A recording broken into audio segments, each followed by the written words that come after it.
Olá a todos, meu nome é Giovana Farias, da minha dupla Heloísa Mello. Nós vamos falar hoje sobre planejamento de optativa de exodontia dos dentes 18 e 28. O nome da paciente é Vitória Figueiredo Sete Silva, tem 24 anos, 54 quilos, tem 1,64 de altura e anormo sistêmica. A queixa principal é dente ciso inferior com dor. A paciente ela não faz uso de nenhuma medicação, não apresenta reação alérgica, anestesia local, nunca ocorreu intercorrências em tratamentos odontológicos e médicos anteriores, e o procedimento então a ser realizado vai ser a exodontia dos dentes 18 e 28. Aqui é a panorâmica da paciente, na qual a gente consegue ver esses elementos, o 18 e o 28. E a descrição clínica, então, e radiográfica. Na clínica, a paciente, ela apresenta os elementos 18 e 28 inclusos, eles não estão erupcionados na cavidade bucal. O elemento 48 e 38, eles terão extraídos em uma próxima sessão, porque a queixa principal dela, na verdade, é o elemento 38 que tá com dor, né, por conta de uma pericoronarite, mas nós não iremos fazer a extração por conta disso. Primeiro, a gente vai passar toda a técnica de higiene oral, para melhorar, então, essa pericoronarite para realizar essa exodontia em uma próxima sessão. A paciente ela não apresenta comprometimento periodontal e ela também tem uma abertura bucal normal. Radiograficamente foi constatada a presença dos elementos 18 e 28 em posição vertical. Na radiografia não aparece incluso, né? Mas clinicamente ela está incluso ainda. Não erupcionou na cavidade bucal e não apresenta dilaceração radicular. A medicação pré-operatória que nós vamos passar para essa paciente vai ser dexametasona, porque ele é um medicamento que é utilizado, né, para suprir o edema, mas não vai aliviar a dor. E como esses dentes 18 e 28 estão inclusos, então vai ser usado para prevenir um edema no pós-operatório. A posologia é dexametasona de 4mg, 2 comprimidos. Vai tomar 2 comprimidos via oral 1 hora antes do procedimento. O mecanismo de ação, ela então vai agir contra a inflamação, inibindo a fosfolipase A2, que é responsável pela transformação dos fosfolipídios da membrana em ácido araquidônico. E outro medicamento que nós vamos utilizar é a dipirona. Como a gente já usou a Dexa para prevenir o edema, a dipirona é para analgesia no pós-operatório. Então, o início do efeito vai se iniciar de 30 a 60 minutos após a administração oral, e ele vai ter um efeito de aproximadamente 4 horas. Assim, quando o efeito da anestesia acabar, né, a paciente ainda vai estar sob analgesia por conta da dipirona. O mecanismo de ação da dipirona, ela é absorvida no trato gastrointestinal e atinge sua concentração máxima em 1 a 2 horas. E todos os seus metabólitos, eles são eliminados nos rins. A posologia que nós vamos prescrever para essa paciente é dipirona de 1 grama, um comprimido. Vai tomar um comprimido 1 hora antes do procedimento. E o procedimento em si. Então, como esses dentes ainda estão inclusos, mas como a gente pode ver, não tem osso, né, na oclusal desses dentes, impactando eles, então apenas estão inclusos. Então, nós vamos fazer um corte reto,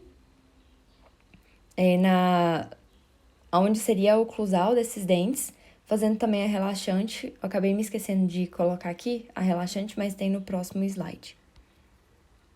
Aí aqui seria assim, um dente, né, para anterior, fazendo a relaxante, e a incisão vai começar lá na região do tuber, onde possivelmente esse dente já estaria erupcionado, né? Depois de fazer essa incisão, nós vamos então descolar o tecido e vamos utilizar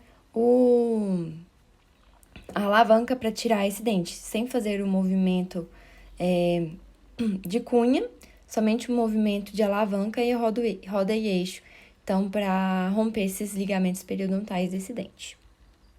Depois vamos utilizar o fórceps, tanto 18L quanto 18R.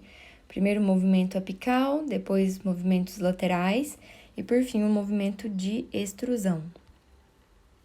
Nos cuidados pós-operatórios, Então, o primeiro cuidado vai ser logo após que a gente fazer a sutura desse tecido, vamos colocar então uma gaze umedecida com soro e pedir para a paciente ocluir em cima, não fazendo muito, não, e fazendo um pouco de pressão, mas não ficar mastigando em cima dessa gaze. E a gaze umedecida é para que esse sangue não coagule em cima, né, dessa gaze e desloque quando retirar essa gaze. Então, por isso a gaze umedecida. Vai pedir então para o paciente ficar, ocluir, né, em cima dessa gaze durante 30 minutos e não ficar mastigando. E também evitar conversar por no mínimo 2 a 3 horas. Também vamos informar a paciente que é normal que ocorra um sangramento ligeiro durante as primeiras 24 horas após o procedimento. E ela também deve ser alertada, né, para evitar coisas que possam agravar o sangramento, como fumar, cuspir, fazer algum exercício físico mais intenso durante as primeiras 12 a 24 horas após a extração e também pedir para ela ingerir uns 2 litros de água nas primeiras 24 horas. E a alimentação tem que ser pastosa nessas primeiras 12 horas e fria também. Então, no primeiro dia, compressas geladas sobre a área e ingestão de alimentos como sorvete ou comidas frias, líquidas ou pastosas e evitar movimentos de sucção e fazer repouso. Já no segundo dia, ingestão de alimentos mornos, líquidos e pastosos e também continuar em repouso. E no terceiro dia, ingestão de alimentos normais, só que ainda com compressas mornas. A medicação pós-operatória que nós vamos prescrever é ibuprofeno de 600 miligramas. Ele é um anti-inflamatório não esteroidal e sua ação anti-inflamatória, então, vai decorrer na inibição da síntese de prostaglandinas. Então, a posologia vai ser ibuprofeno, comprimido de 600 miligramas, 9 comprimidos, tomar um comprimido de 8 em 8 horas, 3 vezes por dia. E a justificativa de uso é que o ibuprofeno é um anti-inflamatório não esteroidal que age na diminuição da dor, eritema e edema. Outro medicamento é o paracetamol. É um comprimido de 500 miligramas. O mecanismo de ação é produzir uma analgesia e antipirese por mecanismo semelhante aos salicilatos. Então, ele vai agir no hipotálamo e a dissipação do calor é aumentada com o resultado da vasodilatação e aumento do fluxo sanguíneo periférico. Posologia é 500 miligramas, 9 comprimidos, vai tomar um comprimido de 6 em 6 horas. Aqui está com erro de digitação, por 3 dias. A justificativa de uso do medicamento é o controle, então, da dor leve a moderada.